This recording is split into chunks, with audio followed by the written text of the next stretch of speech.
শুভ সন্ধ্যা। পটুয়াখালীতে এক নাটকীয় ঘটনায় লিটন নামের এক যুবক রাস্তায় স্ত্রী ফাতেমা আক্তার মুন্নিকে দেখে বারবার আমার বউ বলে টানাটানি করেন।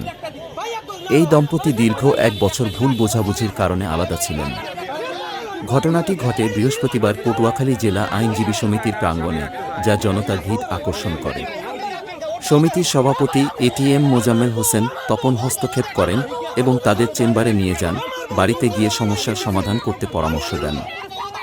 সেই রাতে একটি গ্রাম্য বৈঠকে সমস্যার সমাধান হয়।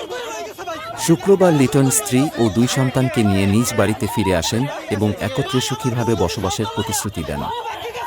১ বছর আগে দাম্পত্য কলহের কারণে মুন্নি রাগ করে বাবা মায়ের বাড়ি চলে যান। লিটনের বারবার অনুরোধেও তিনি ফিরে না আসায় লিটন আদালতে মামলা করেন। শুনানির সময় স্ত্রীকে দেখে আবেগাপ্লুত হয়ে লিটন জনসমক্ষে এ ঘটনার সূত্রপাত করেন। এটাই ছিল সর্বশেষ সংবাদ। আরও আপডেটের জন্য আমাদের সাথে থাকুন।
ভাই রিপোর্ট হয়েছে?